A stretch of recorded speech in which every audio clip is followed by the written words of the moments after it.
Hey guys, today I'll be looking at the Airsoft's VSR10 Zero Trigger. I'll also review some of its key features as well as help you to install the key components to this Zero Trigger. First of all, I did buy this off eBay for £33 plus shipping. You can get this from airsoftcart.com. I'll put a link in the description if you want to buy it. As you may think, it's £33, which is pretty dirt cheap. That's about $40. So let's have a look into it. First of all, the actual receiver itself is made from aluminium. It is anodized, so it's pretty nice. It's very lightweight.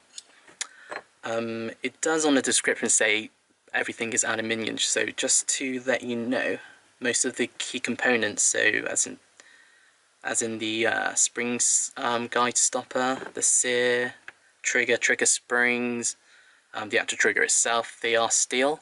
I do have a magnet here just to test it out. So this is a trigger, that's steel. That part's steel as well. The Sear itself is steel. Spring guide stopper, steel. So no worries that that's made of aluminium and it will break on you. It is pretty strong. Anyways, let's crack into installing the actual Zero Trigger. First of all, grab these 4 pins here. They go into the holes as shown. Let me zoom in a little bit. So one goes in there, one goes here. Finally, the last one goes in there. Next, I would install, if I can find them, the Grub Screws. Now, these Grub Screws here, there's a long one and a short one. You don't have to have it in, but it's just nice to have it. What these are for is to adjust the trigger pull length. So grab the long one first. Use the given tools of this Allen key and just put it in this hole.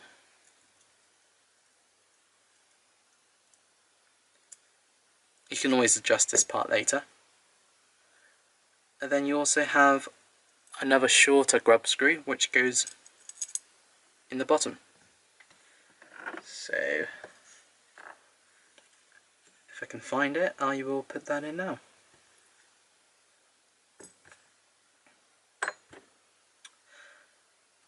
Just give me a minute while I find it.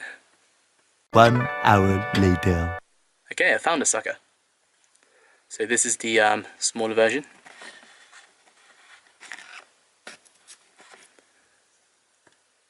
Just let me put that at the bottom.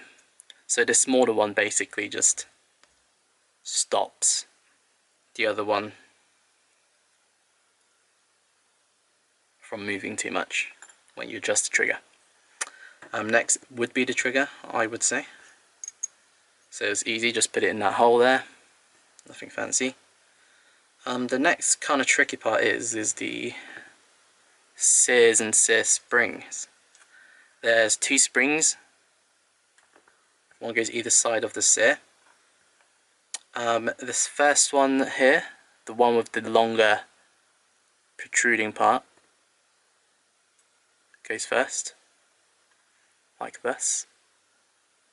Next, just pop the Sear in. Make sure it's the right side. The longer side faces up.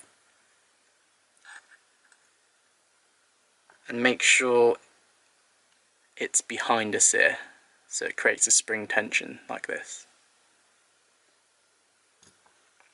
Next bit, which can be kind of tricky, is the shorter Sear spring. This one goes in like that. There is a slight hole in the Sear where this protruding part goes in, so make sure this part goes inside that small hole. You'll see what I mean when you get this. So that's all lined up. You can just about see where that slight hole is there. That's all good. Next would be the no idea what this is called, but this helps engage the sear. So what to do is to get this tiny spring that it comes with. This goes under there. There is a hole there. What I like to do is pinch them together and then put it in that gap there. So there's a hole there where this goes through. And just help guide it. Make sure you get the spring in there. There we go. And that spring helps the trigger move up and down.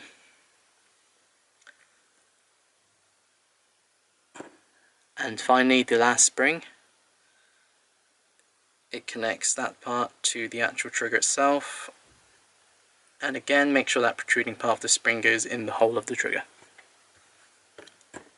That's basically it. Next, you just close everything. Make sure everything's aligned. Before screwing it in, what I like to do is to just quickly test it. Just hold them together, both fingers. Make sure everything's working fine, the trigger's moving up and down. Pull on the sear, it doesn't move. Keep pressure on it, pull the trigger, and it works. Hold the trigger down, see if the sear moves up and down. That's good enough. And the easy part,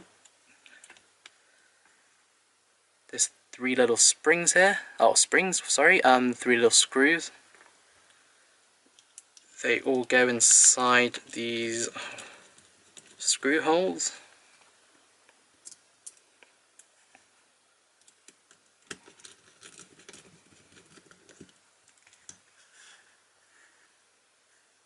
Last one goes in there.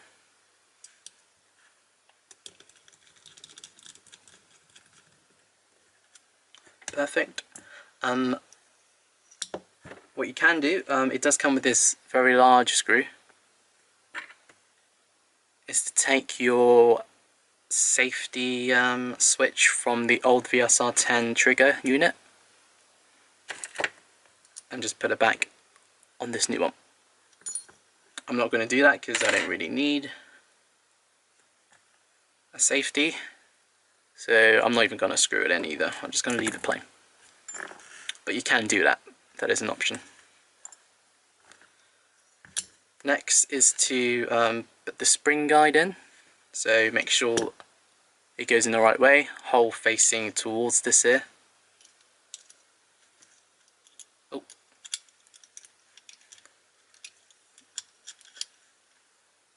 Like that.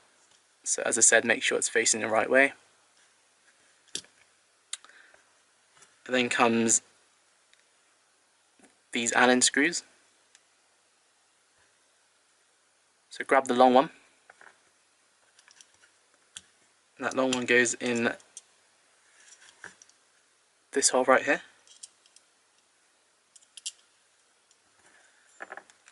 Grab the add-in key it comes with, the bigger one, and just screw that in. What this does is it keeps the spring guide stopper in place, which is always handy. Screw that in. And then this smaller one, there are 3 of these. This one goes in this unusual gap here. Same thing with the other one, grab the long, fatter Allen key and screw that in.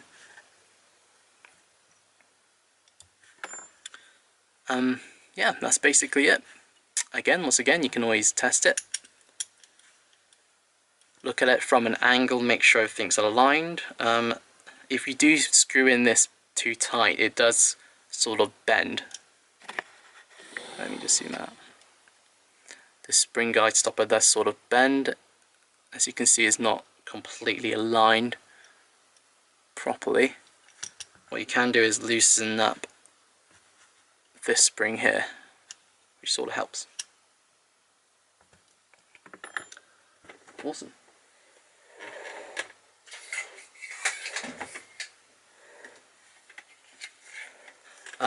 Next is to basically screw it back into your receiver. So I've already taken this apart, as you can see. If you don't know how to, there are guys on YouTube to do that. It's not difficult. You just place this in where it should go in. Oh. Like so.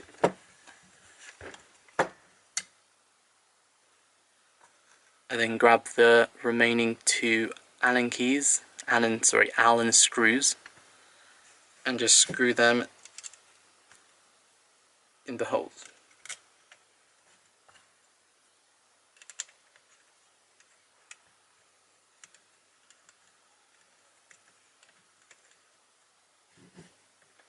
Like this. Screw that one back in.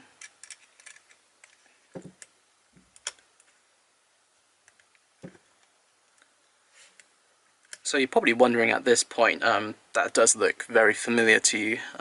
It is a clone of like a PDI V Trigger. It looks exactly the same. So just to make you aware, if you've got experience with that trigger, then this one is very similar. And you can do all the mods on this as well. So you can make the trigger pull a lot lighter by sanding some components down. Awesome, so that is installed. Any questions, please just comment down below and I'll try to answer them.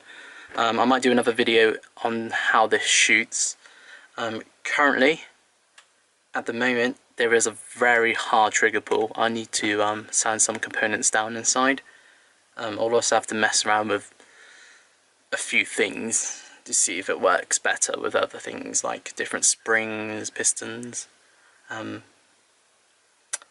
But first impressions, very good. Very cheap. Can't really complain. If you want a nice cheap trigger unit, then I would recommend this. Not all of these will work for you. You would have to have quite extensive knowledge. It's not a drop-in, for sure, because sometimes it doesn't engage the Sear. The receiver might be too fat, so I need to check that on this. But as I said, stay tuned for the next video if you want that. Then I'll let you know. Okay, thank you.